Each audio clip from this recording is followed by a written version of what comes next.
BNP করে, কিছু অর্ধশিক্ষিত লোক বিএনপি করে, ইংরেজি বুঝে না, বাংলাও বুঝে না। রিভোল্টের অর্থ হলো বিদ্রোহ, স্বাধীনতা ঘোষণা নয়। এটা রেকর্ডে আছে, আপনারা ফেসবুকে গেলে এটা পাবেন। ACR অ্যানুয়াল কনফিডেন্সিয়াল রিপোর্ট, বার্ষিক গোপনীয় প্রতিবেদন। এটা জিয়াউর রহমান প্রথম লিখেছিল 1972-তে এই কুমিল্লা ক্যান্টনমেন্টে। তিনি লিখেছেন, this officer played which enabled 8 East Bengal Regiment to revolt on the crucial night of 25th-26 March. অর্থাৎ 24, 25 এবং 26 রাত্রে গুরুত্বপূর্ণ সময়ে 8ম বেঙ্গল রেজিমেন্টকে নিয়ে এই অফিসার সর্বপ্রথম বিদ্রোহ করে।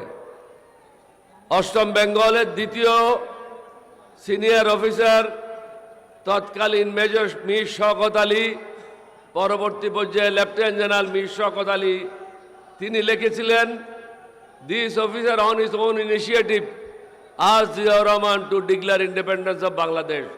অর্থাৎ এই অফিসারেই তার নিজ উদ্যোগে জিয়াউর রহমানকে বলেছিলেন স্বাধীনতা ঘোষণার জন্য। তাহলে প্রথম বিদ্রোহ কে করল? ক্যাপ্টেন অলি আহমদ। 5 মিনিট পরেই জিয়াউর রহমানকে গুলি করে হত্যা করে কর্ণফুলীতে ফেলায় দেওয়ার কথা। আমার টাইমলি অ্যাকশন, যথাসময়ে পদক্ষেপের কারণে জিয়াউর রহমান আল্লাহর মেহেরবানিতে, আল্লাহর হুকুমে রক্ষা পেয়ে যান। স্বাধীনতা ঘোষণার ব্যাপারে তাকেই আমি পরামর্শ দিয়েছিলাম। কেন পরামর্শ দিয়েছিলাম? ওনাকে বললাম যে আমরা বিদ্রোহ করেছি চট্টগ্রাম থেকে, বাংলাদেশের মানুষ তো জানবে না কিভাবে বিদ্রোহ করলাম, তাহলে বাকিরা কি করবে? এখানে তো অনেক বেঙ্গল রেজিমেন্ট আছে। 4th বেঙ্গল রেজিমেন্ট ছিল কুমিল্লাতে, তারা ডিপ্লয়েড ছিল ব্রাহ্মণবাড়িয়াতে। 2nd বেঙ্গল ছিল জয়দেবপুরে, 1st বেঙ্গল ছিল যশোরে, 3rd বেঙ্গল রেজিমেন্ট ছিল সাইদপুর ক্যান্টনমেন্টে, রংপুর ক্যান্টনমেন্টে।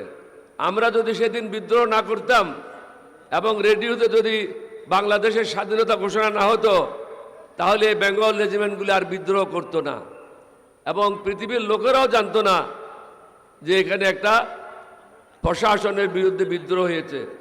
কিন্তু এই অশিক্ষিত লোকেরা বিদ্রোহ শব্দটার অর্থও বুঝে না, যার জন্য জামাত আমিরের বিরুদ্ধে কিছু কথা বলছে।